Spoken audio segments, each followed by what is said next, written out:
서울의 심장부, 테크밸리의 가장 높은 곳에 자리한 넥서스 코어. 넥서스 코어 타워의 오디토리움은 숨 막히는 긴장감으로 가득 차 있었다.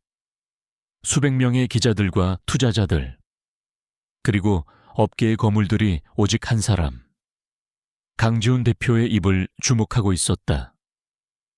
무대 위, 거대한 스크린을 등지고 선 그는 마치 현대 기술이 빚어낸 완벽한 조각상 같았다. 맞춤 제작된 차콜 그레이 수트는 그의 넓은 어깨와 단단한 체구를 한치의 오차도 없이 감싸고 있었고, 계절을 가늠할 수 없는 냉기를 품은 그의 얼굴에는 어떤 감정도 떠오르지 않았다. 넥서스 코어의 새로운 OS. 프로메테우스는 단순한 운영체제가 아닙니다.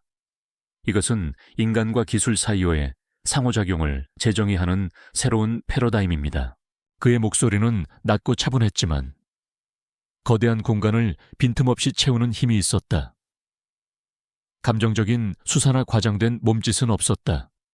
오직 데이터와 논리, 그리고 누구도 반박할 수 없는 기술적 성취만이 그의 언어를 구성했다. 청중은 마법에 걸린 듯 그의 설명에 빠져들었다. 강지훈이 세운 왕국에서 그는 유일한 법이자 예언자였다. 그의 삶 전체가 바로 이 무대와 같았다. 모든 것이 계획되고 통제되고 예측 가능한 범위 안에서 움직였다. 그의 하루는 분 단위로 쪼개져 있었고 그의 인간관계는 철저히 목적과 효율성에 기반했다. 사랑, 온기, 예측 불가능한 감정의 교류 같은 것들은 그의 인생이라는 정교한 알고리즘에서 오류 값에 불과했다. 특히 가족이라는 단어는 그에게 더욱 그랬다. 오래전 청년 시절의 끔찍한 사고는 그의 몸에 지워지지 않는 상처와 함께 의학적인 선고를 남겼다. 아이를 가질 수 없다는 차가운 진실. 처음에는 절망했지만 강지훈은 그 감정조차 비효율적인 것으로 분류하고 마음 가장 깊은 곳에 묻어버렸다. 대신 그는 넥서스 코어라는 거대한 제국을 자신의 유일한 자식이자 유산으로 삼았다. 그는 밤낮을 가리지 않고 일했고 잠자는 시간마저 아까워하며 제국을 키웠다. 그렇게 쌓아 올린 성공의 탑 꼭대기에서 그는 완벽한 고독을 즐겼다. 아니, 고독을 인지할 시간조차 자신에게 허락하지 않았다. 발표는 클라이맥스를 향해 치닫고 있었다. 프로메테우스의 핵심 기능인 인공지능 비서 카이로스의 시연을 앞둔 순간이었다. 강지훈이 손을 들어 스크린을 가리키자 장내의 모든 조명이 무대 중앙으로 집중되었다. 청중은 마른 침을 삼켰다. 바로 그때였다. 장내의 완벽한 정적을 깨는 작은 소란이 일었다. 무대 오른쪽 구석에서였다. 보안 요원들의 당황한 목소리와 누군가를 제지하려는 듯한 움직임이 느껴졌다. 강지훈의 미간이 아주 미세하게 찌푸려졌다. 그의 완벽한 시나리오에 존재하지 않는 변수였다. 그는 잠시 말을 멈추고 소리의 근원지를 응시했다. 그 찰나의 순간 보안 요원들의 방어선을 뚫고 작은 그림자 하나가 튀어나왔다. 5살 정도로 보이는 남자아이였다. 아이는 조금 헝클어진 옷차림이었지만 겁먹은 기색 없이 단호한 눈으로 무대 중앙을 향해 달려오고 있었다. 수백 개의 카메라 플래시가 일제히 터졌고 장내는 믿을 수 없다는 술렁임으로 가득 찼다. 저 아이는 누구인가? 어떻게 저곳에 아이의 작은 발이 무대 위를 가로질렀다. 아이는 망설임 없이 곧장 강지훈에게로 향했다. 마치 처음부터 그곳이 자신의 목적지였다는 듯이. 마침내 아이는 강지훈의 몇 걸음 앞에 멈춰 섰다.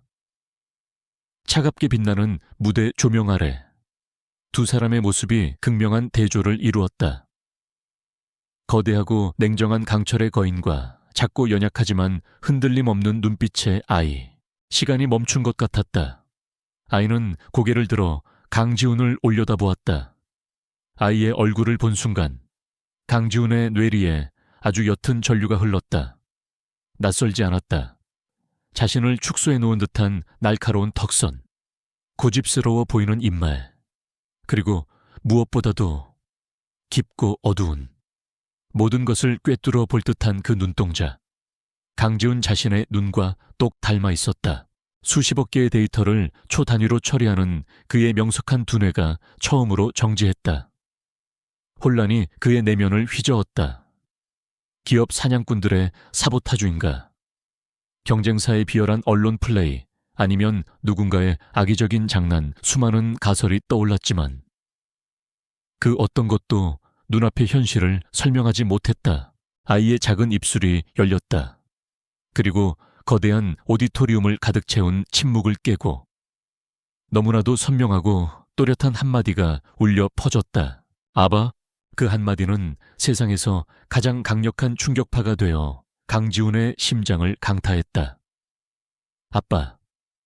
그가 평생 들어볼 리 없다고 확신했던, 그의 세상에는 존재하지 않았던 단어, 세상의 모든 소음이 사라졌다. 터져 나오는 카메라 플래시도, 경악으로 가득 찬 사람들의 비명 같은 속삭임도, 다급하게 무대로 달려오는 보안 요원들의 발소리도 들리지 않았다. 그의 세상에는 오직 자신을 아빠라고 부른 작은 아이의 목소리만이 끝없이 메아리치고 있었다. 그의 얼어붙었던 심장에 미세한 균열이 생기기 시작했다. 수년간 굳건하게 닫혀있던 감정의 수문이 속수무책으로 부서져 내리는 소리가 들리는 듯했다.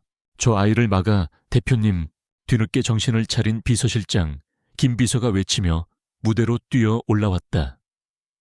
보안 요원들이 아이에게 접근하려 하자 아이는 본능적으로 강지훈의 다리에 매달렸다.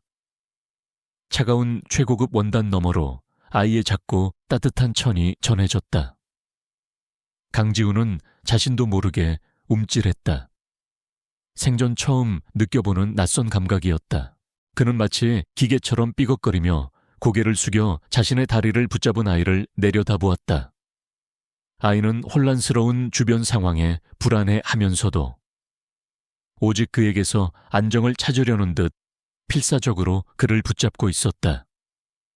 아이의 눈에는 원망도, 요구도 없었다. 오직 아버지를 향한 순수한 믿음과 그리움만이 담겨 있었다.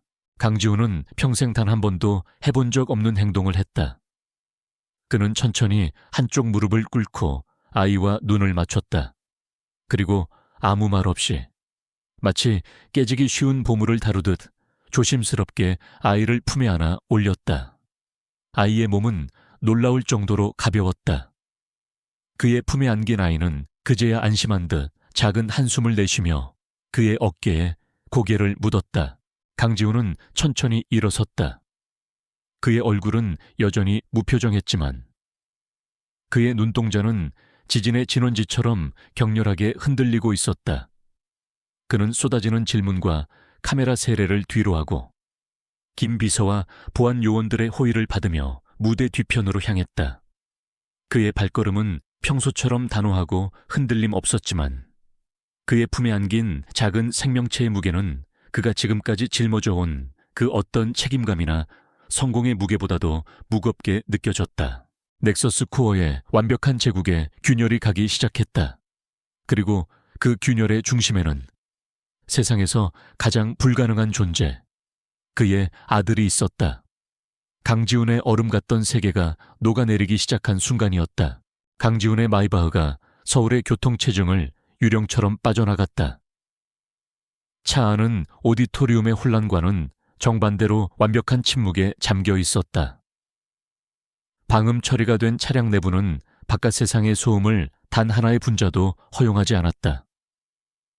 그러나 강지훈의 귓께는 심장이 제멋대로 뛰어대는 소리가 천둥처럼 울리고 있었다. 그는 뻣뻣하게 굳은 채로 가죽 시트에 몸을 묻었다. 옆자리에는 방금 전까지 그의 완벽한 세계를 산산조각낸 폭풍의 핵이 너무나도 태연하게 앉아 있었다. 아이는 울지도 보채지도 않았다. 그저 까만 창문에 비친 자신의 모습을 물끄러미 바라보다가 이따금씩 힐끗힐끗 지훈을 훔쳐볼 뿐이었다. 그럴 때마다 지훈은 심장이 내려앉는 것 같았다. 아이의 얼굴은 보면 볼수록 자신의 어린 시절을 찍어낸 판화처럼 선명했다. 이 상황을 어떻게 받아들여야 하는가? 그의 이성은 필사적으로 논리적인 설명을 찾아 헤맸다. 정교하게 계획된 음모, 넥서스 코어의 주가를 흔들려는 경쟁사의 수작. 하지만 그의 가슴 한구석에서는 그 모든 가설을 비웃는 본능적인 무언가가 고개를 들고 있었다. 아이의 눈동자에 담긴 순수한 신뢰, 그의 다리를 붙잡았던 작은 손의 온기. 그것들은 계산된 연기로는 설명할 수 없는 종류의 것이었다. 그는 주머니에서 스마트폰을 꺼내 단축번호 1번을 길게 눌렀다. 그의 개인 의료팀을 총괄하는, 수십 년간 그의 가문의 주치의를 맡아온 노이사였다. 박 원장, 나다. 수화기 너머로 신중한 목소리가 들려왔다. 네, 대표님, 기자회견은 방송으로 보고 있었습니다. 쓸데없는 말은 집어치우고 지금 당장 내 저택으로 와. 최고 수준의 보안으로. 유전자 검사를 준비해. 필요한 건 뭐든 가져와. 누구도 내 그림자조차 알아서는 안 돼. 명령은 짧고 단호했다. 박 원장은 지훈의 목소리에 담긴 폭풍전야의 고요함을 감지하고는 단 한마디의 질문도 없이 대답했다. 알겠습니다. 즉시 출발하겠습니다. 전화를 끊은 지훈은 자기도 모르게 옆자리의 아이를 보았다. 아이는 어느새 창밖으로 고개를 돌려 빠르게 스쳐 지나가는 도시의 풍경을 구경하고 있었다. 저 작은 머릿속에는 무슨 생각이 들어있을까? 엄마는 어디에 있을까? 왜 하필 지금 이런 방식으로 나타난 걸까? 꼬리에 꼬리를 무는 질문들이 그의 머릿속을 헤집어 놓았다. 강지훈의 저택은 성북동의 가장 깊숙하고 은밀한 곳에 자리 잡고 있었다. 미니멀리즘 건축의 정수라고 불리는 그곳은 집이라기보다는 거대한 미술관에 가까웠다. 차가운 대리석과 유리, 그리고 날카로운 직선으로만 이루어진 공간. 색채라고는 흑과 백, 그리고 회색뿐이었다. 그곳은 강지훈 자신을 완벽하게 투영하는 공간이었다. 기능적이고 효율적이며 인간적인 온기라고는 찾아볼 수 없는 정적이 흐르는 현관에 지훈이 아이를 데리고 들어서자 오랫동안 저택을 관리해온 나이든 집사가 놀라움을 감추지 못하고 달려왔다. 하지만 그는 단 한마디도 묻지 않았다. 주인의 사생활에 의문을 제기하는 것은 이 저택의 금기였다. 아이를 씻기고 편한 옷으로 갈아입혀주게, 그리고 먹을 것도 좀 준비하고. 지훈은 평생 처음 해보는 종류의 지시를 내리며 어색함을 느꼈다. 아이들은 무엇을 먹는가? 그는 자신의 최첨단 냉장고를 열어보았다. 그 안에는 종류별로 구비된 미네랄 워터, 맞춤형 건강 주스, 그리고 와인과 곁들일 몇 종류의 고급 치즈뿐이었다. 아이가 먹을 만한 것은 단 하나도 없었다. 잠시 후 집사가 눈치 빠르게 따뜻한 우유와 부드럽게 끓인 야채죽을 가져왔다. 식탁에 마주 앉은 지훈은 자기도 모르게 아이의 모든 행동을 관찰하고 있었다. 아이는 놀라울 정도로 얌전했다. 음식을 흘리지도 않았고 소리를 내지도 않았다. 작은 손으로 숟가락을 야무지게 쥐고 조용히 죽을 떠먹는 모습은 잘 훈련된 작은 군인 같았다. 그 모습이 기특하면서도 한편으로는 가슴 아팠다. 도대체 어떤 환경에서 자랐기에 이 어린아이가 이렇게 조용하고 어른스러울까? 이름이 뭐니? 지훈이 마침내 입을 열었다. 그의 목소리는 스스로 듣기에도 낯설게 잠겨 있었다. 아이는 죽을 삼키고 고개를 들어 그를 보았다. 강하늘이요. 늘 자신의 성을 가진 아이. 지훈은 다시 한번 망치로 머리를 맞은 듯한 충격을 느꼈다. 그때 박 원장이 비밀리에 저택에 도착했다. 그는 지훈과 아이를 번갈아 보며 복잡한 표정을 지었지만 이내 전문가의 얼굴로 돌아왔다. 검사는 신속하고 조용하게 이루어졌다. 지우는 무표정하게 자신의 구강세포를 내주었다. 하늘이는 조금 겁을 먹은 듯 보였지만 지훈이 무심코 아이의 머리를 툭 쓰다듬자 아이는 신기하게도 얌전히 검사에 응했다. 지훈은 자신의 손에 느껴지는 아이의 부드러운 머리카락의 감촉에 또다시 심장이 덜컥거렸다. 결과는 가장 빠르게 6시간 뒤에 나올 겁니다. 박 원장은 샘플이 담긴 키트를 챙겨 다시 유령처럼 사라졌다. 이제 남은 것은 기다림뿐이었다. 즉각적인 데이터와 즉각적인 결과를 신봉하는 강지훈에게 이 6시간의 불확실성은 지옥과도 같았다. 그는 서재를 서성이고 거실을 맴돌았다. 평소라면 수백억짜리 계약서도 눈 하나 깜짝하지 않고 검토했을 그였지만 지금은 모니터에 어떤 숫자도 어떤 보고서도 눈에 들어오지 않았다. 그의 시선은 계속해서 하늘에게로 향했다. 하늘이는 거대한 저택을 조용히 탐험했다. 수억 원을 호가하는 미술품이나 값비싼 장식품에는 눈길조차 주지 않았다. 아이는 통유리창 앞에 쪼그리고 앉아 정원의 이름 모를 새들을 구경하거나 지훈의 거대한 서재에서 그림책 하나를 꺼내 소리 없이 책장을 넘겼다. 그 작은 뒷모습에서 느껴지는 깊은 고독감이 지훈 자신의 고독과 겹쳐 보였다. 그는 처음으로 분노나 충격이 아닌 다른 감정을 느꼈다. 그것은 설명할 수 없는 아릿한 동질감이었다. 약속된 6시간이 영겁처럼 흘렀다. 마침내 그의 스마트폰이 짧게 진동했다. 박 원장이었다. 지훈은 심호흡을 한번 하고 방음벽으로 마감된 자신의 서재로 들어가 문을 닫았다. 말해. 그의 목소리는 미세하게 떨리고 있었다. 수화기 너머로 박 원장의 무거운 침묵이 흘렀다. 결과가 나왔습니다. 대표님, 박 원장의 목소리는 평소보다 몇 배는 더 낮고 신중했다. 99.6 공기쿨이 99%입니다. 순간 지훈의 세상이 무너져 내렸다. 부자관계가 성립될 확률이 의심의 여지가 없습니다. 강하늘 군은 대표님의 아들이 확실합니다. 99.999% 오차의 가능성을 제로로 만드는 숫자. 반박의 여지를 원천적으로 봉쇄하는 과학의 선고. 그것은 더 이상 가능성이 아니었다. 부인할 수 없는 절대적인 진실이었다. 지훈은 천천히 거대한 가죽 의자에 주저앉았다. 스마트폰을 든 손에 힘이 풀려 기기가 바닥으로 떨어지며 둔탁한 소리를 냈다. 하지만 그는 아무것도 느낄 수 없었다. 그의 모든 신념, 그의 인생을 지탱해온 불임이라는 대전제가 뿌리부터 흔들리고 있었다. 나는 아이를 가질 수 없다.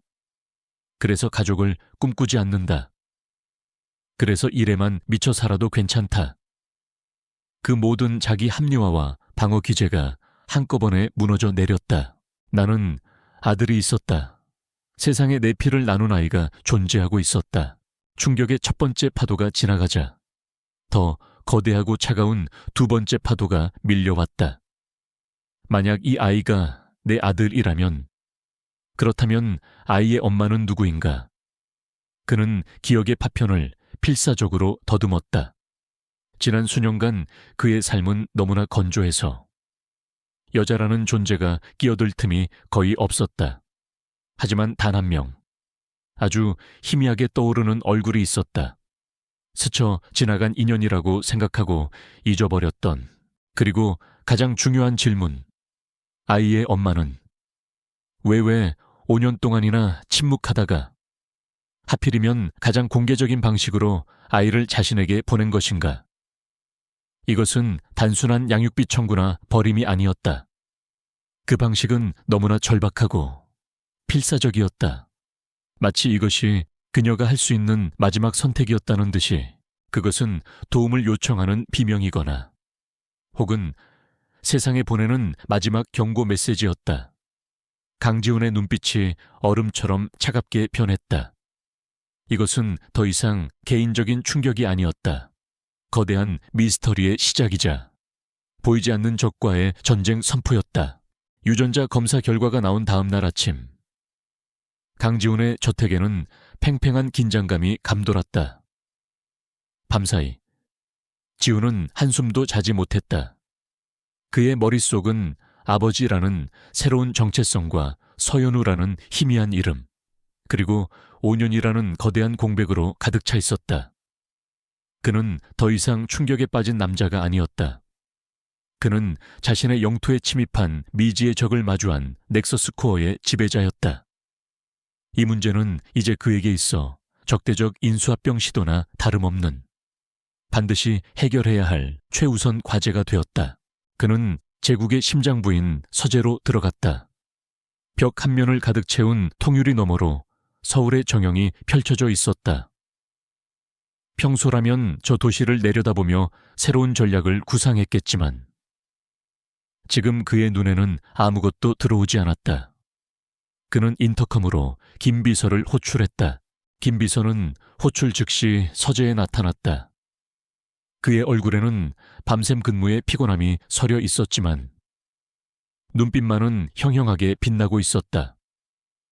그는 어젯밤의 사건 이후 이미 비상체제에 돌입해 있었다. 어젯밤에 내린 지시는 어떻게 됐나? 언론 통제는 네. 대표님, 모든 언론사에 엠바고 요청을 보냈고 주요 주주들에게는 경쟁사의 악의적인 해프닝으로 잠정 결론 내렸다고 공지했습니다. 하지만 오래 막을 수는 없을 겁니다. 아이의 존재가 확인되는 순간 주가는 걷잡을 수 없이 흔들릴 겁니다. 지훈은 말없이 고개를 끄덕였다. 그는 김 비서를 지나쳐 서재를 나왔다. 거실에서는 하늘이가 벌써 일어나 집사가 챙겨준 그림책을 보고 있었다. 아이는 지훈을 보자 책에서 눈을 떼고 그를 가만히 올려다보았다. 그 맑은 눈동자 앞에서 지훈은 자신도 모르게 목소리를 가다듬었다. 하늘아. 그는 아이 앞에 다가가 무릎을 굽혔다. 여전히 어색한 행동이었지만 어제보다는 조금 더 자연스러워졌다. 엄마 이름이 뭐니? 하늘이는 대답 대신 입고 있던 재킷의 작은 주머니에 손을 넣었다. 그리고는 오랫동안 소중하게 간직한 듯한 손때가 묻어 너덜너덜해진 종이 조각 하나를 꺼냈다. 아이는 그것을 지훈에게 건넸다. 지훈은 조심스럽게 종이를 펼쳤다. 그 위에는 단아하면서도 힘이 있는 필체로 이름 석자가 적혀 있었다. 서연우. 그리고 그 아래에는 지금은 사용되지 않는 구형 이동전화 번호로 보이는 숫자 열이 희미하게 남아있었다. 이것이 유일한 단서였다. 그의 기억 저편에 희미하게 존재하던 바로 그 이름. 그는 자리에서 일어나 종이 조각을 김 비서에게 건넸다. 그의 목소리는 강철처럼 차갑고 단호했다. 넥서스 코어의 모든 자원을 동원해 지금 즉시 정보 분석팀을 풀가동시켜 24시간 안에 이 여자 서연우에 대한 모든 것을 내 책상 위에 올려놔. 과거, 현재, 가족, 친구, 계좌, 통신기록, 먼지 한 톨까지 전부 김 비서의 표정이 굳어졌다. 넥서스 코어의 정보 분석팀은 단순한 부서가 아니었다. 그들은 전직 국정원 요원, 화이트 해커, 데이터 분석 전문가들로 구성된 지훈의 비밀 병기였다. 경쟁사의 기술을 빼돌리려는 스파이를 색출하고 시장의 흐름을 예측하는데 동원되는 최정예 부대였다. 그런 그들을 한 개인을 찾는 데 투입하라는 것은 마치 보병 하나를 잡기 위해 최첨단 스텔스 폭격기를 출격시키는 것과 같았다. 하지만 그는 아무것도 묻지 않고 고개를 숙였다. 명을 받들겠습니다. 김 비서가 서재를 나가자마자 거대한 넥서스 코어라는 기계가 굉금을 내며 움직이기 시작했다. 수십 명의 전문가들이 서연우라는 이름 석자를 입력하고 대한민국의 모든 데이터베이스를 이잡듯 뒤지기 시작했다. 유령을 찾기 위한 전쟁이 시작된 것이다. 처음 몇 시간 동안의 수색은 희망적이었다. 서연우라는 이름은 어렵지 않게 찾아졌다. 카이스트 컴퓨터공학과 수석 졸업, 재학 시절 발표한 논문 몇 개는 학계의 주목을 받을 정도로 뛰어났다. 졸업 후 국내 최고의 IT 연구소에 입사한 기록까지는 순조롭게 드러났다. 그녀의 희미한 디지털 발자취는 분명히 존재했다. 하지만 거기까지였다.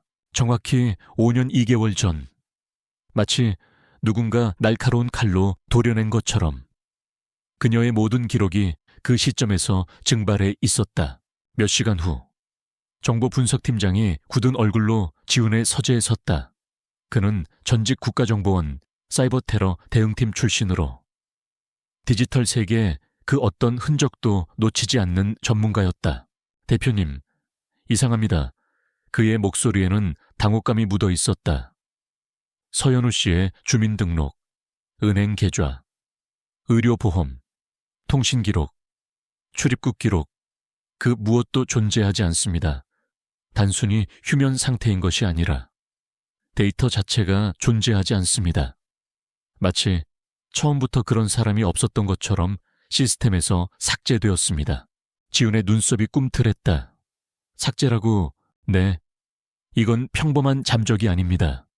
자신의 모든 기록을 이 정도로 완벽하게 지우는 것은 개인이 할 수 있는 수준을 넘어섭니다. 제가 감히 말씀드리자면 이건 국가기관 수준의 전문가가 개입하지 않고서는 불가능한 수준의 데이터 말소 작업입니다. 누군가가, 아주 강력한 힘을 가진 누군가가 서연우라는 사람을 이 세상에서 지워버린 겁니다. 보고를 듣는 지훈의 얼굴이 화강감처럼 굳어졌다. 그의 최악의 예상이 현실이 되고 있었다. 이것은 떠난 것이 아니었다. 사라지도록 강요당한 것이었다. 누군가가 그녀를 쫓고 있었고 그녀는 필사적으로 도망쳐야만 했다. 하늘이와 함께 있던 종이에 적힌 전화번호는 당연히 없는 번호였다. 그녀의 마지막 주소지는 재개발로 허허벌판이 된 공터였다. 그녀의 대학 동기나 연구소 동료들은 하나같이 그녀가 갑자기 유학을 간다는 말만 남기고 사라졌다고 증언했다. 그녀는 시스템 속의 유령이었다. 팀은 24시간 동안 밤을 새워 그녀의 흔적을 쫓았지만 모든 경로는 막다른 길로 이어졌다. 마치 거대한 방화벽이 그녀의 과거를 철저하게 보호하고 있는 것 같았다. 결국 그들이 찾아낸 유일한 성과는 그녀의 대학 졸업 앨범에서 스캔한 빛바랜 사진 한 장뿐이었다. 지훈은 모니터에 떠있는 사진을 물끄러미 바라보았다. 사진 속의 서연우는 풋풋한 20대였지만 그 눈빛만은 예사롭지 않았다.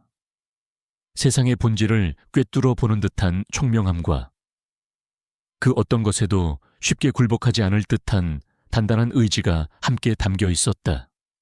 옅은 미소를 띠고 있었지만 그 미소 뒤에는 쉽게 털어놓지 않을 비밀이 숨겨져 있는 듯했다.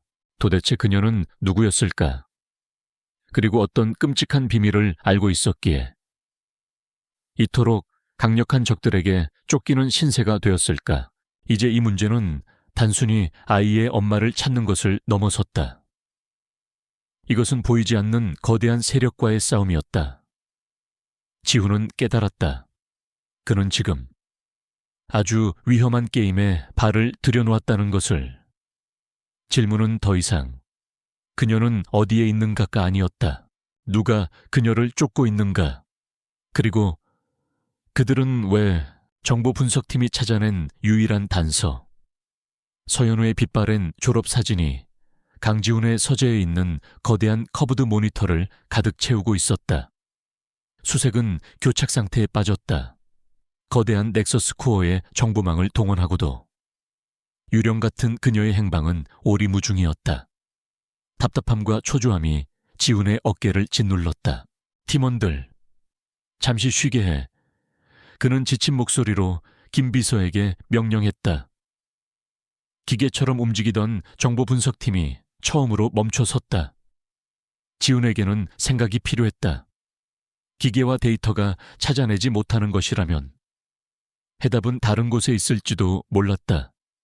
가장 오래되고 가장 불완전한 데이터베이스, 바로 인간의 기억이었다.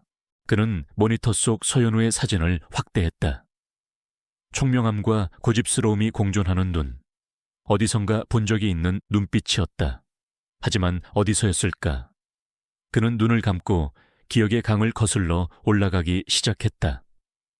수많은 계약과 회의, 신제품 발표회, 그리고 끝없는 경쟁 일에 미쳐 살아온 지난 몇 년간의 기억은 온통 무채색의 데이터 덩어리였다. SEO, 연유. 그는 주문처럼 그 이름을 되뇌었다. 그러자 잿빛 기억의 틈새로 아주 희미한 색채 하나가 떠올랐다. 빗소리였다. 기억의 장면은 5년 반 전. 어느 늦은 밤에 R&D 센터로 거슬러 올라갔다. 그날은 장대비가 창문을 세차게 두드리는 밤이었다. 넥서스 코어의 미래가 걸린 차세대 인공지능 코어 기술. 아테나 프로젝트의 마감이 임박해 있었다. 지훈은 당시 프로젝트를 총괄하던 총괄 이사였다. 그는 예고 없이 연구소를 찾았다. 모두가 퇴근한 텅 빈 연구실. 가장 안쪽 섹션에서 희미한 모니터 불빛이 새어나오고 있었다. 그곳에 그녀, 서연우가 있었다. 그녀는 협력기관에서 파견된 젊은 책임 연구원이었다. 수십 개의 복잡한 알고리즘과 소스 코드가 떠있는 모니터에 둘러싸인 채 그녀는 자신만의 세계에 완전히 몰입해 있었다. 지훈이 다가오는 것조차 눈치채지 못할 정도였다. 아직 퇴근 안 했나? 지훈의 낮은 목소리에 그녀는 화들짝 놀라며 돌아보았다. 보통의 직원이라면 최고 경영자의 갑작스러운 등장에 얼어붙었을 테지만 그녀는 달랐다. 그녀는 놀란 기색을 금세 감추고 오히려 도전적인 눈빛으로 그를 마주보았다. 알고리즘의 특정 연산 모듈에서 미세한 딜레이가 발견되었습니다. 이대로라면 상용화 단계에서 치명적인 오류를 일으킬 수 있습니다. 그녀는 지훈의 직급에 아랑곳하지 않고 오직 문제의 본질에 대해서만 이야기했다. 그는 흥미를 느꼈다. 감히 그의 앞에서 기술적인 문제를 정면으로 지적하는 사람은 드물었다. 그들은 그날 밤 비가 그치는 줄도 모르고 몇 시간 동안이나 토론을 벌였다. 기술의 미래, 인공지능의 윤리, 그리고 인간의 역할에 대해 지훈은 몇 년 만에 처음으로 사업적인 이해관계를 떠나 순수한 지적 유희를 느꼈다. 그는 자판기에서 뽑은 싸구려 커피를 건네며 그녀에게 물었다. 왜 그렇게까지 하는 거지? 이 프로젝트는 당신의 것이 아니잖나. 그녀는 김이 나는 종이컵을 든 차에 창밖의 어둠을 바라보며 대답했다. 기술은 누구의 것도 아니니까요. 어떻게 쓰이느냐에 따라 신의 선물이 될 수도, 악마의 무기가 될 수도 있겠죠. 저는 적어도 제 손을 거친 기술이 악마의 무기가 되는 건 보고 싶지 않습니다. 그녀의 눈은 단순한 연구원의 열정을 넘어 미래에 대한 깊은 책임감으로 빛나고 있었다. 그 순간 지훈은 얼어붙은 자신의 심장 한구석이 아주 미세하게 녹아내리는 것을 느꼈다. 그것은 이성적인 끌림을 넘어선 영혼의 교감에 가까운 것이었다. 프로젝트가 진행되는 몇 달 동안 그들의 만남은 몇 번 더 이어졌다. 짧지만 강렬한 대화들, 서로의 생각에 감탄하고 논쟁하고 또 영감을 얻었다. 지훈은 프로젝트가 끝나면 그녀를 넥서스 코어로 영입하리라 마음먹었다. 그녀를 위해서라면 특별 부서라도 만들어줄 생각이었다. 하지만 프로젝트가 성공적으로 끝난 직후 넥서스 코어는 창사 이래 최대의 위기를 맞았다. 악랄하기로 소문난 경쟁사. 미라지테크의 최민준 회장이 비열한 방식으로 적대적 인수합병을 시도해온 것이다. 악성 루머 유포, 핵심 인력 빼가기, 심지어 해킹을 통한 기밀 유출 시도까지 몇 달간 이어진 그 지옥 같은 싸움은 지훈의 모든 시간과 에너지를 집어삼켰다. 마침내 피비린내 나는 전쟁에서 승리하고 모든 것이 정리되었을 때 그는 문득 서연우를 떠올렸다.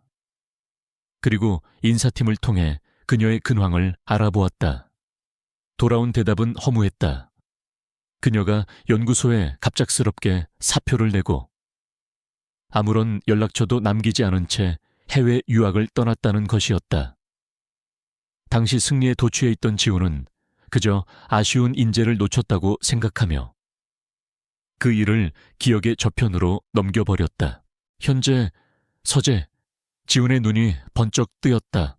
잊고 있던 기억의 조각들이 지난 며칠간의 사건들과 섬광처럼 연결되며 하나의 거대한 그림을 만들어내기 시작했다. 그는 미친 듯이 컴퓨터를 조작했다. 5년 전 미라지 테크와의 경영권 분쟁 타임라인을 화면에 띄웠다. 그리고 정보 분석팀이 보고했던 서연우의 기록이 삭제된 시점과 대조했다. 소름이 끼칠 정도로 두 시점은 완벽하게 일치했다. 그녀의 실종은 우연이 아니었다. 그것은 넥서스 코어와 미라지 테크의 전쟁이 가장 치열했던 바로 그 시점에 일어났다. 퍼즐이 맞춰지고 있었다. 아테나 프로젝트의 인공지능 코어 기술. 그것은 당시 미라지 테크가 눈에 불을 켜고 훔치려 했던 바로 그 기술이었다. 차가운 예감이 그의 등골을 타고 흘렀다. 혹시 그녀가 무언가를 발견했던 것은 아닐까? 최민준의 범죄 행위를 목격했거나 그 증거를 손에 넣었던 것은 아닐까? 그래서 그녀의 갑작스러운 사직과 유학은 사실 협박에 못 이긴 필사적인 도주극이 아니었을까? 그리고 그의 심장을 멎게 하는 마지막 퍼즐 조각, 하늘이는 바로 그 짧고 강렬했던 시기에 잉태된 아이였다. 그의 아들은 어머니가 세상에서 사라져야만 했을 정도로 위험한 비밀 속에서 태어난 존재였다. 이제 적의 얼굴이 드러났다. 막연한 거대한 세력이 아니었다. 그의 오랜 숙적, 비열하고 잔인한 최민준 회장이었다. 유령을 찾던 수색은 이제 과거의 악연과 정면으로 맞서는 전쟁이 되었다. 지훈의 표정에서 모든 감정이 사라지고 살얼음 같은 냉기만이 남았다. 이것은 더 이상 사라진 여인을 찾고 아이를 보호하는 문제가 아니었다. 이것은 5년 전에 미처 끝내지 못한 전쟁의 연장선이었다. 미라지 테크타워의 최상층. 서울의 하늘을 발밑에 둔 최민준 회장의 집무실은 그의 야망만큼이나 거대하고 화려했다. 황제의 알현실처럼 꾸며진 공간의 주인. 최민준은 통유리창 앞에 서서 자신이 지배하는 도시를 내려다보고 있었다. 그의 나이는 칠순에 가까웠지만 날카로운 눈빛만은 먹이를 노리는 맹수처럼 번뜩였다. 그래서 그 애송이가 요즘 애아빠 놀이에 푹 빠져 있다는 건가? 최민준이 비웃음 섞인 목소리로 물었다.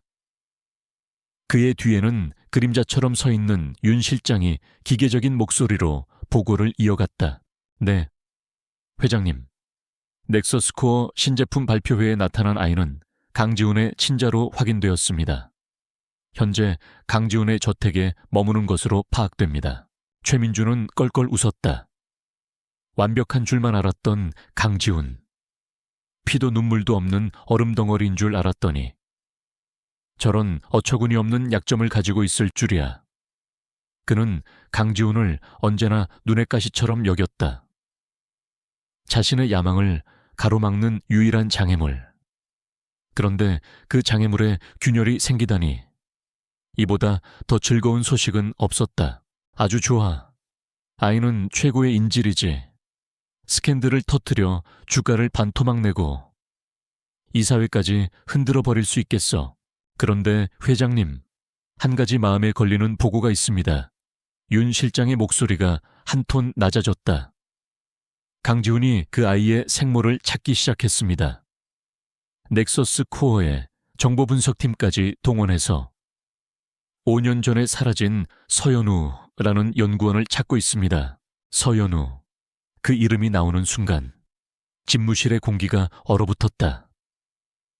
최민준의 얼굴에서 웃음기가 가시고 그 자리에 뱀 같은 냉기가 서렸다.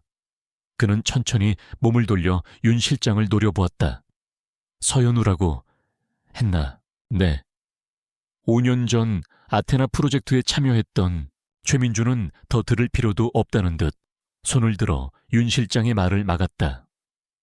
잊고 있던 망령이 지옥의 문을 열고 기어 나온 기분이었다. 하찮은 연구원이야 토 하나가. 5년이 지나 자신의 발목을 잡으려 하고 있었다. 강지훈이 서연우를 찾는 것은 단순한 옛 연인을 찾는 것이 아니었다. 그는 지금 자신이 공들여 묻어버린 과거의 무덤을 파헤치고 있는 것이었다. 그 애송이가 어디까지 알고 있지 아직은 모르는 것 같습니다. 단순 실종으로 생각하고 행방을 쫓는 단계입니다. 최민준의 눈이 가늘어졌다. 더 파헤치기 전에 싹을 잘라야 했다. 경고를 보내야 했다. 어떤 무덤은 절대로 파헤쳐서는 안 된다는 것을 윤 실장. 네. 회장님, 강지훈에게 알려주게. 호기심이 고양이를 죽인다는 옛말이 틀리지 않았다는 걸. 그리고 그가 지켜야 할 게 무엇인지도 똑똑히 상기시켜줘. 그의 목소리에는 서늘한 살기가 담겨 있었다. 며칠 후 강지훈은 처음으로 하늘이를 데리고 저택 밖으로 나섰다. 물론 완벽한 보안 속에서였다. 그는 서울의 한적한 수목권 하나를 통째로 빌렸다. 삼엄한 경호원들이 수목권 전체를 에워쌌지만 적어도 하늘이가 뛰노는 공간 안에서는 자유를 느끼게 해주고 싶었다. 하늘이는 난생 처음 보는 드넓은 잔디밭과 울창한 나무들 사이를 신나게 뛰어다녔다. 아이의 얼굴에 떠오른 해맑은 웃음을 보며 강지훈은 또다시 낯선 감정을 느꼈다. 그의 메마른 가슴에 작은 온기가 샘솟는 듯했다. 그는 여전히 서툴고 어색했지만 아이에게 아이스크림을 사주고 함께 작은 연못의 인거를 구경하며 조심스럽게 아버지의 역할을 연습하고 있었다. 어쩌면 평범한 삶이라는 것도 그리 나쁘지 않을지 모른다는 생각이 아주 잠깐 스쳐 지나갔다. 바로 그 평화가 깨진 것은 한순간이었다. 하늘이가 잠시 한눈을 파는 사이 아이를 돌보던 부모의 옆을 한 남자가 스쳐 지나갔다. 그는 실수인 척 그녀와 가볍게 부딪히며 발치에 작은 사진 한 장을 떨어뜨렸다. 그리고는 의미심장한 미소를 지으며 인파 속으로 사라졌다. 부모는 떨리는 손으로 사진을 집어들었다. 그리고는 사색이 되어 지훈의 경호팀장에게 달려갔다. 경호팀장에게서 사진을 건네받은 강지훈의 얼굴이 그대로 굳어버렸다. 그것은 방금 전 바로 이 자리에서 찍은 하늘이의 사진이었다. 아이스크림을 먹으며 환하게 웃고 있는 아이의 모습. 그리고 그 아이의 머리 위로 붉은색 펜으로 섬뜩한 원이 그려져 있었다. 망원 렌즈로 몰래 찍은 명백한 경고장이었다. 내 아들은 언제든 우리의 사정거리 안에 있다. 지훈의 온몸에서 피가 차갑게 식는 것 같았다. 평화로운 오후의 햇살이 순식간에 사라지고 그의 주변으로 차가운 어둠이 몰려왔다. 이것은 기업 간의 암투가 아니었다. 그의 아들을 향한 명백한 살해 위협이었다. 그들은 넘어선 안 될 선을 넘었다. 최민준, 그의 어설픈 경고는 지훈의 두려움을 자극하는 대신 그의 마지막 남은 의심의 조각을 확신으로 바꿔주었다. 서연우의 실종 배후에 최민준이 있다는 것을 스스로 인정한 셈이었다. 그날 밤 저택의 서재는 전쟁 지휘 본부와 같았다. 지훈의 눈에는 더 이상 혼란이나 충격의 흔적이 없었다. 오직 차가운 분노와 포식자의 집중력만이 남아있었다. 서재 한편에 마련된 작은 침대에서는 하늘이가 세상 모르고 새근새근 잠들어 있었다. 지훈은 잠든 아이의 얼굴을 보며 조용히 맹세했다. 누구도 그 무엇도 이 아이를 건드릴 수 없게 만들겠다고 그는 김비서를 호출했다. 그의 목소리는 얼음장처럼 차갑고 칼날처럼 날카로웠다. 최민준이 미끼를 물었어. 지금부터는 단순한 수색이 아니다. 전쟁이다. 지훈의 눈빛이 맹수처럼 번뜩였다. 넥서스 코어의 모든 역량을 총동원해 미라지 테크를 이 세상에서 지워버릴 준비를 해. 사라진 여인을 찾기 위한 추격전은 끝났다. 이제 한 아이와 5년의 비밀을 사이에 둔 두 거인의 잔혹한 전쟁이 시작되었다. 최민준의 경고는 강지훈의 두려움이 아닌 그의 내면에 잠들어 있던 야수를 깨웠다. 그날 이후 성북동의 저택은 더 이상 집이 아니었다. 그것은 철옹성이자 다가올 전쟁을 대비하는 지휘본부로 변모했다. 저택의 외벽에는 최첨단 동작 감지 센서와 열화상 카메라가 24시간 감시망을 구축했다. 모든 유리는 특수 방탄 유리로 교체되었고 저택으로 들어오는 모든 차량은 폭발물 탐지 스캔을 거쳐야만 했다. 전직 특수부대 출신으로 구성된 경호팀은 3개 조로 나뉘어 한치의 빈틈도 없이 하늘이의 동선을 따라 움직였다. 심지어 아이가 거실에서 그림을 그릴 때조차 방의 네 귀퉁이에는 그림자처럼 경호원들이 서 있었다. 강지훈의 움직임 또한 달라졌다. 그의 출퇴근길에는 똑같이 생긴 3대의 방탄세단이 동원되어 어떤 차량에 그가 타고 있는지 알 수 없게 만들었다. 넥서스 코어의 타워 역시 보안 등급이 최고 수준으로 격상되었다. 그의 아들이라는 존재는 이제 그의 가장 치명적인 약점인 동시에 그를 무적의 전사로 만드는 갑옷이 되었다. 하지만 그의 변화는 단순히 물리적인 방어에 그치지 않았다. 그는 하늘이를 외부의 위협뿐만 아니라 이 모든 상황이 아이에게 줄 수 있는 심리적 충격으로부터도 보호해야 했다. 그는 국내 최고의 아동 심리 상담가와 분야별 영재 교사들을 저택으로 불렀다. 저택 내부는 하늘이를 위한 완벽한 교육과 놀이의 공간으로 재구성되었다. 지우는 아이가 바깥 세상의 폭풍을 전혀 인지하지 못한 채 안전하고 행복한 환경에서 자라기를 바랐다. 그것은 기술의 제왕이 난생 처음으로 보여주는 서툰 부정 후칭의 방식이었다. 며칠 후 저택 가장 깊숙한 곳에 위치한 외부에서는 존재조차 알 수 없는 지하 벙커에서 비밀 회의가 소집되었다. 그곳은 강지훈의 전쟁 내각을 위한 장소였다. 참석자는 단 4명, 그의 충직한 오른팔, 김비서, 유령의 흔적을 쫓던 정보분석팀장, 그리고 넥서스 코어의 법률팀을 이끄는 얼음 마녀라 불리는 기업 법률 전문가 노혜린 변호사와 경호팀 총괄 책임자였다. 무거운 침묵 속에서 지훈이 먼저 입을 열었다. 그의 목소리는 이전보다 한층 더 낮고 차가워져 있었다. 최민준은 내 아들을 위협했다. 이것은 비즈니스가 아니라 생존의 문제다. 그리고 나는 수세에 몰리는 쪽은 사양하겠어. 그는 거대한 터치스크린에 2 단어를 띄웠다. 방어, 그리고 공격. 방어 전략은 간단하다. 하늘이에게 접근하는 모든 위협을 원천 봉쇄한다. 먼지 하나 들어올 틈도 없이 완벽하게. 이건 경호팀에서 전담해. 경호팀장이 굳은 표정으로 고개를 끄덕였다. 그리고 공격, 이제부터 우리는 최민준의 반응을 기다리는 게 아니라 먼저 그를 사냥한다. 지훈의 눈이 번뜩였다. 정보분석팀은 서현우 씨를 찾는 수색을 전면 중단한다. 지금부터 타겟은 최민준. 그리고 미라지 테크 그 자체다. 비자금, 탈세, 불법 로비, 주가 조작, 지난 20년간 그가 저지른 모든 비리를 샅샅이 파헤쳐 썩은 뿌리까지 전부 드러내서 다시는 이 땅에 발붙이지 못하게 만들 거다. 정보분석팀장의 눈이 빛났다.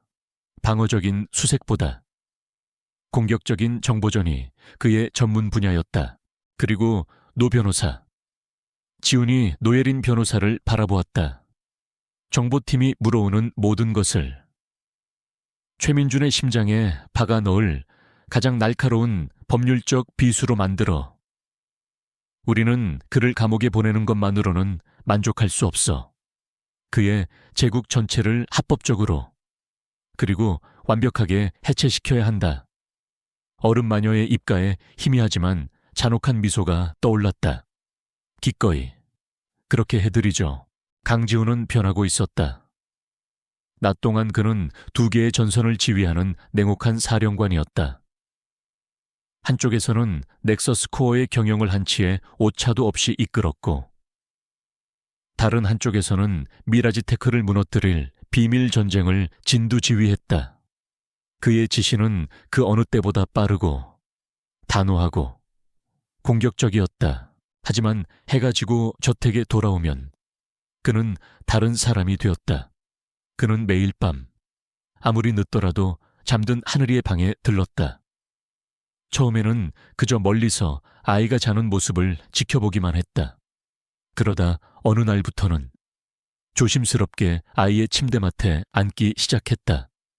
그는 서툰 솜씨로 아이의 이불을 덮어주고 헝클어진 머리카락을 정돈해 주었다. 그의 무감각했던 심장에 부성애라는 뜨거운 감정이 뿌리내리고 있었다. 차가운 CEO에서 아들을 지키는 아버지로, 왕좌에 앉은 왕에서 기꺼이 피를 묻힐 전사로 그의 변신은 그의 적들도 감지하기 시작했다. 며칠간의 밤샘 분석 끝에 정보 분석팀이 첫 번째 균열을 발견했다. 최민준이 유령 회사를 통해 관리하는 거대한 비자금의 흐름. 그리고 그 돈이 정부의 주요 인사들에게 흘러 들어간 정황을 포착한 것이다. 그것은 거대한 부패의 제국을 지탱하는 기둥 중 하나였다. 지훈은 그것을 언론이나 검찰에 바로 넘기지 않았다. 성급한 공격은 뱀의 꼬리를 자를 뿐 머리를 잡을 수는 없었다. 그는 최민준의 제국을 지탱하는 다리들을 하나씩 조용히 무너뜨릴 생각이었다. 그는 노예린 변호사에게 조용히 명령을 내렸다. 최민준의 자금줄 역할을 하는 인물 중에 곧 재선거를 앞둔 박진수 의원이 있군. 모니터에는 탐욕스러운 인상의 정치인 사진이 떠 있었다. 미라지 테크의 비자금이 그의 선거 캠프로 흘러들어간 증거. 그리고 그가 미라지 테크에 특혜를 준 법안을 통과시킨 자료를 정리해. 하지만 우리가 직접 나서진 않아 지훈의 입가의 냉소가 어렸다.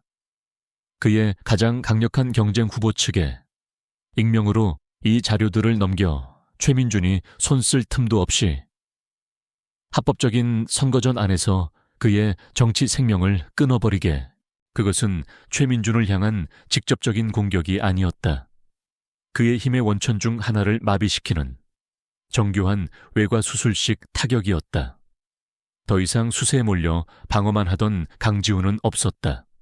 사냥의 시간이었다. 강지훈이 쳐놓은 첫 번째 그물은 예상보다 빠르게 결과를 가져왔다. 박진수 의원의 비리 자료가 경쟁 후보 측에 넘어가자마자 선거판은 뒤집혔다. 검증된 증거패 앞에서 박 의원은 속수무책으로 무너졌고 최민준은 자신의 충실한 개 한 마리를 잃었다. 이것은 시작에 불과했다. 미라지 테크를 감싸고 있던 부패의 보호막에 처음으로 균열이 생긴 것이다. 하지만 지훈은 만족하지 않았다. 박진수 의원은 깃털에 불과했다. 그는 최민준의 심장을 겨눌 비수를 원했다. 그리고 그 비수는 바로 서연우라는 5년 전 사라진 비밀의 열쇠를 쥔 여인이었다. 최민준을 직접 공격하는 동안에도 그는 서연우를 찾는 일을 포기하지 않았다. 다만 접근 방식을 바꾸었을 뿐이었다. 정보 분석팀은 더 이상 그녀의 디지털 기록을 쫓지 않았다. 대신 그들은 5년 전 아테나 프로젝트에 참여했던 모든 연구원, 스쳐 지나간 인턴 한 명까지 그들의 아날로그적인 삶을 파고들기 시작했다. 누군가는 그녀와 인간적인 교류를 나누었을 것이고, 누군가는 그녀의 비밀을 어렴풋이 눈치챘을 수도 있었다. 며칠간의 끈질긴 탐문 끝에 마침내 하나의 실마리가 잡혔다. 당시 서연우와 같은 팀이었던, 지금은 은퇴하여 지방의 작은 도시에서 조용히 살고 있는 한 늙은 연구원이었다. 그는 처음에는 극도로 경계하며 입을 열지 않았다. 하지만 넥서스 코어의 정보 요원들이 그가 알 수 없는 빚에 시달리고 있으며 그의 손녀가 희귀병으로 고통받고 있다는 사실을 알아내자 지훈은 다른 카드를 꺼내 들었다. 그는 직접 그 노연구원을 찾아갔다. 위협이나 협박이 아니었다. 그는 손녀의 해외 치료비 전액과 평생 생활할 수 있는 자금을 조건 없이 지원하겠다고 약속했다. 그는 노연구원의 눈을 똑바로 바라보며 말했다. 저는 단지 진실을 원할 뿐입니다. 선생님, 그리고 선생님께서 지키고 싶어 하시는 그 약속의 무게보다 손녀의 생명이 더 무겁다는 것을 알고 있습니다. 지훈의 진심은 몇 년간 공포에 갇혀 살던 노인의 마음을 움직였다. 그는 떨리는 손으로 서재 깊숙한 곳에서 낡은 열쇠 하나를 꺼내왔다. 연우는 떠나기 전날 밤 저를 찾아왔습니다. 노인의 목소리는 5년의 세월을 거슬러 올라가는 듯 희미했다. 그 아이는 무언가에 몹시 쫓기고 있었어요. 최민준 회장이 아테나 프로젝트의 핵심 기술을 빼돌리고 그 과정에 연루된 다른 연구원을 살해했다는 증거를 손에 넣었다고 했습니다.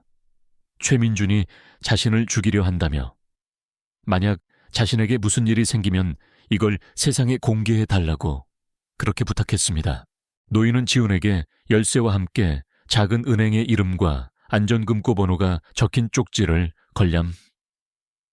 저는 그 아이와의 약속을 지키고 싶었지만 최민준이라는 사람의 힘이 두려웠습니다. 제게는 지켜야 할 가족이 있었으니까요. 지난 5년간 죄책감 속에서 살았습니다. 그날 오후 노예린 변호사는 법원의 영장을 발부받아 해당 은행의 안전금고를 열었다. 금고 안은 단출했다. 작은 USB 드라이브 하나와 낡은 편지 봉투가 전부였다. 그날 밤 강지훈은 지하 벙커에서 홀로 USB에 담긴 내용을 확인했다. 화면에는 경악스러운 진실이 펼쳐졌다. 그것은 미라지 테크의 연구소 내부 CCTV 영상이었다. 영상 속에서 최민준은 아테나 프로젝트의 데이터가 담긴 하드 드라이브를 건네받고 그 기술을 넘긴 연구원의 입을 막기 위해 자신의 수하를 시켜 그를 살해하는 장면이 고스란히 담겨 있었다. 날짜는 5년 전, 서연우가 사라지기 바로 이틀 전이었다. 서연우는 우연히 이 장면을 목격했거나 혹은 해킹을 통해 이 영상을 손에 넣은 것이 분명했다. 이것은 최민준의 경영 비리를 넘어 그의 살인교사 혐의를 입증할 수 있는 명백한 증거였다. 지훈은 떨리는 손으로 함께 발견된 편지를 열었다. 그것은 서연우가 5년 전에 쓴 그에게 보내는 마지막 편지였다. 지훈 씨에게 이 편지를 읽게 될 때쯤이면 저는 아마 이 세상에 없거나 혹은 세상의 눈을 피해 어딘가에 숨어 살고 있겠죠. 용서하세요. 당신의 세상에 이런 위험을 끌어들일 수는 없었습니다. 저는 제가 보지 말아야 할 것을 봤습니다. 최민준 회장은 단순한 악덕 기업가가 아니었어요. 그는 자신의 욕망을 위해서라면 사람의 목숨마저 아무렇지 않게 빼앗는 괴물이었습니다. 저는 그 증거를 손에 넣었지만 동시에 그의 표적이 되었습니다.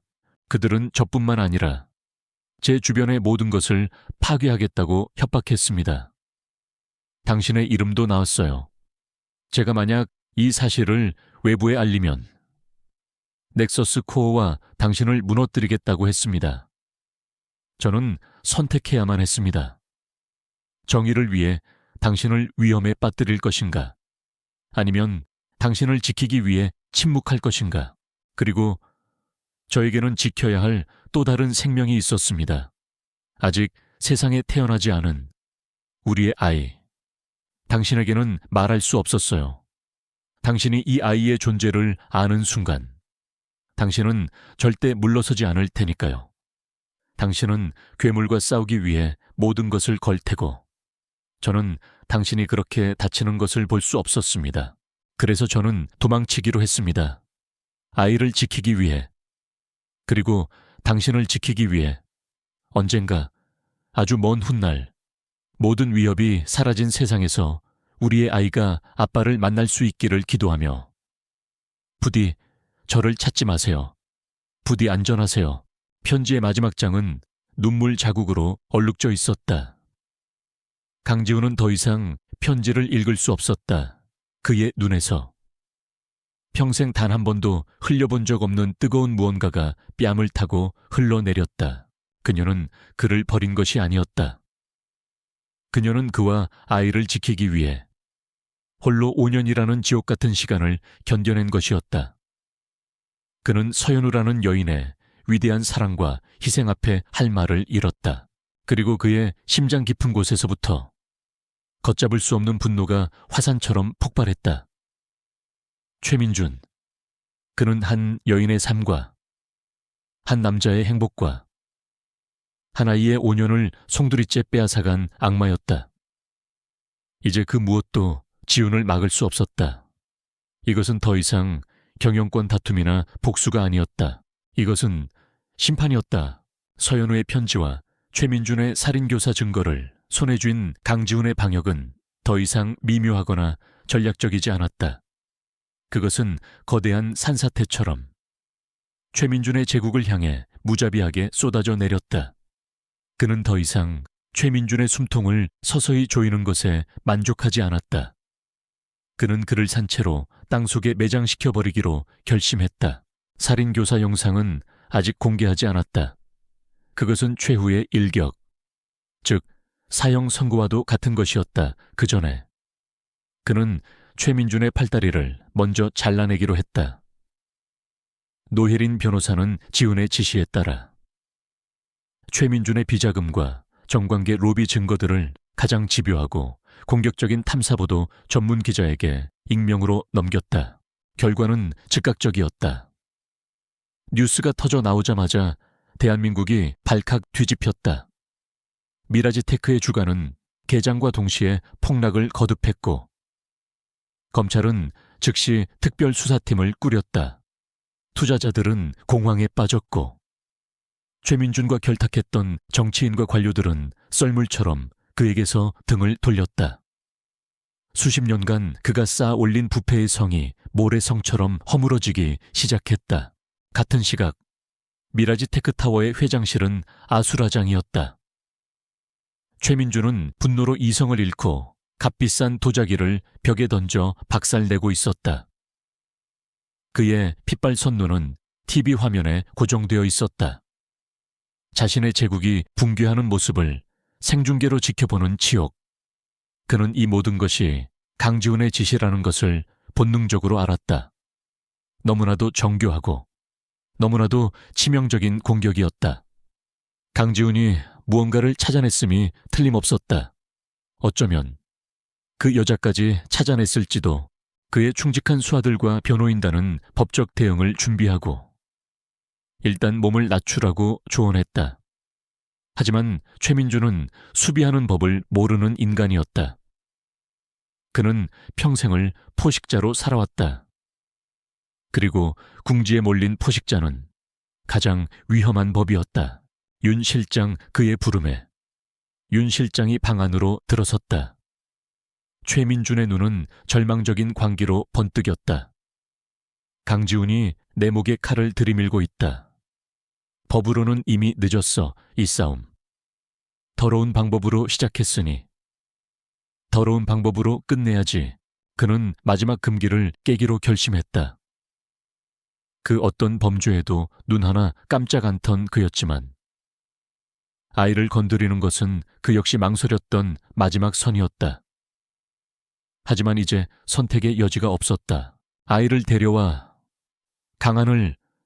최민준의 목소리는 갈라져 있었다. 그놈이 강지훈의 유일한 약점이다. 아이의 목숨을 쥐고 있으면 그놈은 모든 증거를 가지고 제 발로 기어 들어올 수밖에 없어. 윤 실장의 얼굴이 순간 굳어졌다. 아이를 납치하는 것은 기업 간의 암투가 아니라 돌아올 수 없는 강을 건너는 일이었다. 하지만 주인의 살기 어린 눈빛 앞에서 그의 모든 반론은 침묵 속에 잠겼다. 그들의 계획은 대담하고 무모했다. 강지훈의 저택은 요새나 다름없었기에 그들은 아이가 저택 밖으로 나오는 순간을 노려야만 했다. 기회는 의외로 빨리 찾아왔다. 하늘이의 정기 건강검진을 위해 강지훈이 예약한 강남의 한 VIP 병동, 그곳에 보안 역시 철통 같았지만 적어도 저택보다는 공격할 틈이 있었다. 작전 당일 병원 주변은 순식간에 혼돈에 휩싸였다. 병원 정문 바로 앞에서 7중 추돌 사고가 발생했고 동시에 병원 내부에서는 화재 경보기가 요란하게 울리기 시작했다. 최민준의 사람들이 의도적으로 일으킨 대혼란이었다. 경호팀과 경찰 인력의 일부가 사고 현장과 화재 경보기, 오작동의 정신이 팔린 그 찰나의 순간 의사와 간호사 그리고 응급구조대원으로 위장한 납치팀이 하늘이가 있는 병실 복도로 침투했다. 그들은 총 대신 테이저건과 최신 수면가스를 사용하여 하늘이를 지키던 경호원들을 소리 없이 무력화시켰다. 모든 것은 단 1분 만에 일어났다. 하늘이가 의식을 잃기 전 마지막으로 본 것은 자신을 안아드는 낯선 남자. 윤 실장의 차갑고 무감정한 얼굴이었다. 경호팀장이 가스의 여파에서 깨어나 비명을 지르며 상황을 파악했을 때 아이는 이미 연기처럼 사라진 후였다. 그는 인생에서 가장 끔찍한 전화를 걸었다. 수화기 너머의 주인에게 전해질 절망의 무게에 그의 손은 사시나무처럼 떨리고 있었다. 대표님, 하늘이가 사라졌습니다. 그 시각 강지훈은 넥서스 코어의 긴급 이사회에서 미라지 테크의 주가 폭락 사태를 차갑게 브리핑하고 있었다. 그의 전략이 완벽하게 먹혀들고 있었다. 바로 그때 그의 개인 비상 전화가 울렸다. 경호팀장의 번호였다. 전화기 너머로 들려오는 절규와도 같은 보고. 순간 강지훈의 세계가 멈췄다. 그의 얼굴에서 냉철한 CEO의 가면이 벗겨지고 자식을 잃은 아비의 원초적인 분노가 터져나왔다. 회의실의 온도가 10도쯤은 떨어진 듯했다. 그는 평생 한 번도 보여준 적 없는 야수와 같은 포효와 함께 거대한 회의 테이블을 통째로 뒤엎어버렸다. 그의 통제된 모습만 봐왔던 임원들은 공포에 질려 얼어붙었다. 바로 그때 그의 스마트폰 화면에 발신자 표시 제한 번호가 떴다. 그는 그것이 누구의 전화인지 직감했다. 그는 떨리는 손으로 통화 버튼을 눌렀다. 수화기 너머로 증오스러운 목소리가 들려왔다. 승리감에 찬 최민준의 목소리였다. 내 꼴이 아주 우습겠지. 강지훈, 하지만 이제 게임의 룰이 바뀌었다. 최민준은 만족스러운 듯 낄낄거렸다. 내 아들은 아주 안전하게 내게 있다. 살리고 싶나 그렇다면 네가 가진 모든 것, 서연우가 남긴 그 증거를 가지고 내가 말하는 장소로 혼자 와라. 명심해 경찰에 알리는 순간 네 아들은 세상에서 가장 끔찍한 모습의 사진으로 돌아가게 될 거다. 전화가 끊겼다. 정적이 흐르는 회의실. 기업 전쟁은 이제 인질극으로 변했다. 지우는 아들의 목숨과 정의의 실현이라는 불가능한 선택의 기로에 놓였다. 하지만 그에게 그것은 애초에 선택지가 아니었다. 그의 눈에 세상의 모든 것을 불태워버릴 듯한 지옥의 불길이 타올랐다. 최민준의 전화가 끊긴 후 강지훈의 이성을 올가매고 있던 마지막 끈이 끊어졌다. 하지만 그의 분노는 요란하게 폭발하는 대신 모든 것을 얼려버릴 듯한 극저온의 냉기로 응축되었다. 포효하던 야수는 사라지고 먹잇감의 숨통을 끊기 직전에 지독하게 침착한 포식자가 그 자리를 대신했다. 그는 얼어붙은 임원들을 향해 단 한마디를 내뱉었다. 모든 손실은 내가 책임진다. 지금부터 이 사회는 무기한 정회한다. 그 말을 끝으로 그는 미련 없이 회의실을 나섰다. 지하 주차장으로 내려간 그는 운전기사를 물리고 직접 운전대를 잡았다. 그의 모든 경호팀에게는 저택을 사수하라는 명령을 내렸다. 이것은 넥서스 코어의 전쟁이 아니었다. 이것은 한 아버지의 사적인 전쟁이었다. 물론 그는 맨몸으로 호랑이 굴에 들어가는 어리석은 짓을 할 생각은 없었다. 그는 자신의 덫에 걸린 사냥감인 척하며 더 거대한 덫을 준비하고 있었다. 차를 몰아 약속 장소로 향하며 그는 두 사람에게 전화를 걸었다. 첫 번째는 정보 분석 팀장이었다. 최민준의 통화. 역추적했나? 네, 대표님. 인천항 제7부두 폐창고 단지로 확인되었습니다. 지금 위성으로 실시간 감시 중입니다. 좋아, 계속 주시해. 두 번째 전화는 노예린 변호사에게 연결되었다. 지금부터 내가 하는 말을 전부 녹음해. 그리고 내가 전송하는 모든 증거 자료와 함께 검찰총장에게 직접 전달하도록 경찰 특공대 투입을 요청하고 내가 신호를 보낼 때까지는 절대 단 1mm도 움직이지 말라고 해. 그는 통화와 동시에 최민준의 살인교사 영상, 원본과 서연우의 편지, 그리고 그동안 수집한 모든 비리 자료를 암호화하여 노 변호사의 보안 서버로 전송했다. 이것은 그의 보험이자 최민준에게 내리는 사형 선고였다. 얼마 후 지훈의 차가 녹슨 철냄새와 비릿한 바닷바람이 뒤섞인 인천항의 폐창고 단지에 도착했다. 그는 약속대로 서류 가방 하나만을 든 채 홀로 차에서 내렸다. 어둠 속에서 수많은 눈들이 자신을 지켜보고 있음을 느꼈다. 그는 최민준이 지정한 가장 큰 창고의 육중한 철문 앞으로 걸어갔다. 끼익! 소름 끼치는 소리와 함께 문이 열렸다.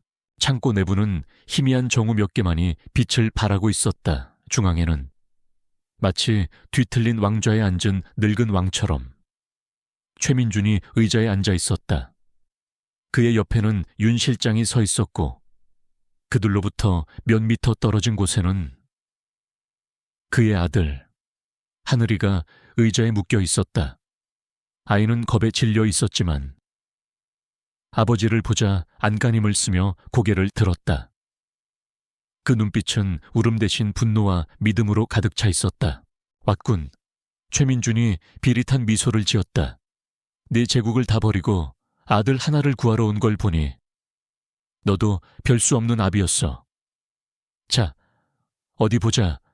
그 가방 안에 뭐가 들었는지.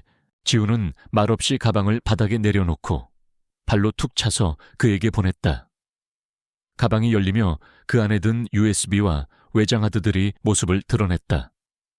원하는 건 여기 있다. 아이를 풀어줘. 최민준이 미친 사람처럼 웃었다. 네가 지금 협상할 입장은 아닐 텐데. 강지훈, 무릎 꿇어. 그리고 내 놈이 평생 나에게 저지른 모든 오만방자한 짓들을 사죄해. 그럼 이 아이의 목숨 정도는 살려줄지 생각해보지. 그것은 최민준의 마지막 오만이었다. 지훈의 시선은 하늘에게 고정되어 있었다. 아이는 작은 입술을 꽉 깨문 채 고개를 가로저었다. 아빠가 저런 악맥에 무릎 꿇는 것을 원치 않는다는 무언의 저항이었다. 그 순간 지훈의 입가에 차가운 조소가 피어올랐다. 무릎은 네가 꿇게 될 거다. 최민준. 그의 도발에 최민준의 얼굴이 격분으로 일그러졌다. 이놈이 아직도 정신을 못 차렸군. 좋다. 내 놈이 가장 아끼는 것부터 없애주마. 윤 실장. 저 아이부터 처리해. 윤 실장이 품에서 소음기가 달린 권총을 꺼내 하늘에게 다가서는 바로 그 순간 강지훈이 먼저 움직였다. 그는 단순한 CEO가 아니었다. 과거 대한민국 최정예 특수부대에서 복무했던 그의 몸은 위기의 순간에 계산보다 본능이 먼저 반응하도록 훈련되어 있었다. 그는 전광석화처럼 최민준에게 달려들어 그의 몸을 인간 방패로 삼았다. 동시에 그는 손목시계의 버튼을 눌렀다. 신호였다. 모든 것이 한꺼번에 일어났다. 광 창고의 모든 조명이 일제히 켜지며 대낮처럼 환해졌다. 동시에 지훈의 팀이 미리 설치해둔 고주파 스피커에서 귀를 찢는 굉음이 터져나와 최민준의 부하들을 혼란에 빠뜨렸다. 쾅쾅 거대한 창고에 정문과 후문이 폭발과 함께 뜯겨져 나가며 완전 무장한 경찰 특공대가 섬광탄과 함께 쏟아져 들어왔다. 움직이면 쏜다 전원 무기 버려.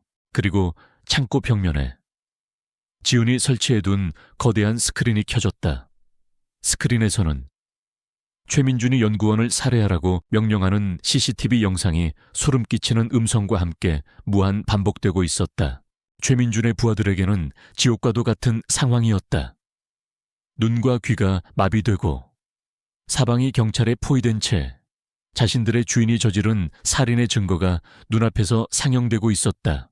그 혼란의 중심에서 지훈은 최민준을 특공대원에게 던져버리고 곧장 하늘에게 달려가 결박을 풀었다. 그는 아들을 품에 가득 안았다. 괜찮다. 하늘아, 아빠가 왔어. 이제 다 끝났어. 하늘이는 그제야 참았던 울음을 터뜨리며 아빠의 품에 파고들었다. 넋이 나간 채 스크린을 보고 있던 최민준의 손에 차가운 수갑이 채워졌다. 자신의 제국과 자유, 그리고 인생 전체가 단 몇 분 만에 먼지처럼 사라지는 광경을 그는 믿을 수 없다는 듯이 그저 멍하니 바라볼 뿐이었다. 강지훈은 더 이상 그를 쳐다보지 않았다.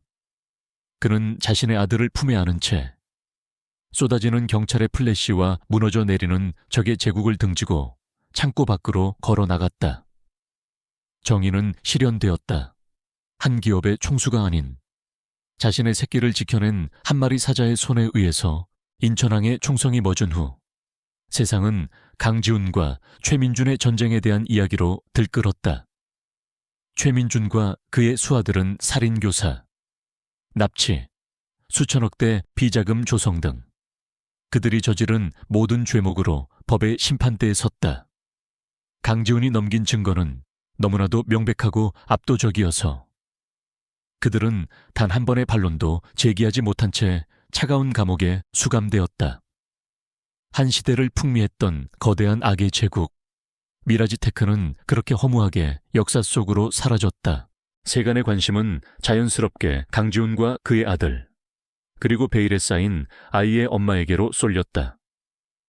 하지만 강지훈은 노련한 지휘자처럼 여론을 이끌었다.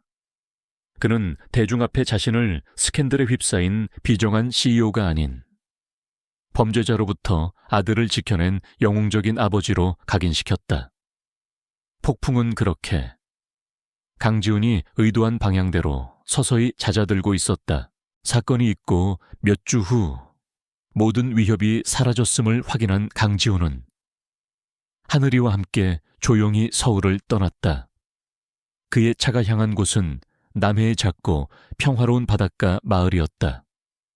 그의 팀이 마침내 찾아낸 서현우의 마지막 은신처였다. 그녀는 가명으로 작은 어촌 마을의 낡은 주택에서 조용히 살고 있었다. 지난 5년간 그녀는 뉴스를 통해 세상을 보며 언젠가 폭풍이 지나가기를 간절히 기도하고 있었다. 지훈은 하늘이의 손을 잡고 낡은 대문 앞에 섰다. 그가 문을 두드리자 잠시 후 문이 열리고 한 여인이 모습을 드러냈다. 5년의 세월은 그녀에게서 풋풋함을 앗아갔지만 대신 깊이와 단단함을 남겼다. 그녀가 바로 서연우였다. 그녀는 문 앞에 서 있는 강지훈을 보고 잠시 숨을 멈췄다. 그리고 그의 다리 뒤에 숨어 자신을 빼꼼히 쳐다보는 작은 아이를 발견했다. 하늘아, 5년의 그리움과 아픔이 담긴 목소리였다. 하늘이는 아빠의 다리를 붙잡은 채 사진으로만 보던 얼굴을 물끄러미 바라보았다. 아이는 조심스럽게 한 걸음 앞으로 나섰다. 엄마? 그 한마디에 서연우의 눈에서 참아왔던 눈물이 폭포수처럼 쏟아졌다. 그녀는 무너져 내리듯 아이 앞에 주저앉아 자신의 전부인 아들을 품에 가득 안았다. 5년 만에 재회였다. 강지훈은 두 사람의 모습을 조용히 지켜보았다. 그의 가슴 속에서는 안도감과 죄책감, 그리고 형언할 수 없는 감사함이 뒤섞여 휘몰아쳤다. 그날 오후 세 사람은 해질 역해 바닷가를 함께 걸었다. 하늘이는 난생 처음 만난 엄마의 손을 놓지 않은 채 신기한 듯 조약돌을 줍고 있었다. 그리고 지훈과 연우는 5년 전에 했어야 할 이야기들을 나누었다. 그녀는 괴물에게 쫓기며 홀로 아이를 지켜야 했던 공포와 외로움에 대해 털어놓았다. 그는 하늘이의 등장으로 송두리째 흔들렸던 자신의 차가운 세상과 그녀를 지켜주지 못했던 후회에 대해 고백했다. 그들의 대화 속에서 길었던 고통과 오해의 시간들이 눈처럼 녹아내렸다. 지우는 파도 소리가 멈춘 어느 순간 그녀의 손을 잡았다. 돌아가자. 연우야, 서울로, 우리의 집으로. 그는 나의 집이라고 말하지 않았다. 우리의 집이라고 했다. 연우는 저만치에서 아빠와 엄마의 눈치를 살피며 해맑게 웃고 있는 하늘이를 보았다. 그리고 눈물 어린 미소와 함께 천천히 고개를 끄덕였다. 몇 달 후 강지훈의 성북동 저택은 이전의 모습을 찾아볼 수 없었다. 차가운 미니멀리즘의 상징이었던 정원에는 작은 그네와 모래밭이 생겼고 계절마다 피어나는 형형색색의 꽃들이 가득했다. 정막만이 흐르던 집 안은 이제 아이의 웃음소리와 따뜻한 음식 냄새로 채워져 있었다. 서연우는 넥서스 코어로 복귀했다. 강지훈은 그녀의 오랜 꿈이었던 인공지능 윤리연구소를 설립해 주었고 그녀는 그곳의 소장이 되어 자신의 이상을 펼치고 있었다. 그녀는 이제 그의 인생과 일, 모든 것의 파트너였다. 어느 주말 오후였다. 예전이라면 상상도 할 수 없었을 이른 시간에 퇴근한 지훈은 딱딱한 수트 대신 편안한 스웨터 차림으로 정원에 있었다. 그는 정원 그네에 앉은 하늘이의 등을 힘껏 밀어주고 있었다. 더 높이 아빠. 더 높이. 아이의 즐거운 웃음소리가 하늘 높이 퍼져나갔다. 지훈은 아들의 환한 얼굴을 보다가 테라스에 서서 그 모습을 따뜻한 미소로 지켜보고 있는 연우를 보았다. 그 순간 그는 깨달았다. 자신이 평생을 바쳐 이룩한 거대한 제국, 수조 원의 자산, 세상이 보내는 찬사, 그 모든 것이 지금 이 순간의 소박한 행복 앞에서는 한낱 먼지에 불과하다는 것을 평생 아이를 가질 수 없을 거라 믿었던 남자, 기술과 논리로 철옹성을 쌓았던 냉정한 CEO. 그는 마침내 자신의 진정한 유산을 발견했다. 그것은 도시의 스카이라인을 바꾸는 마천루가 아니라 자신의 아들이 터뜨리는 웃음소리 속에 있었다. 이제 그는 모든 것을 가졌다. 차가운 왕좌에서 내려온 그는 비로소 세상에서 가장 따뜻하고 완벽한 자신의 왕국을 찾은 것이다.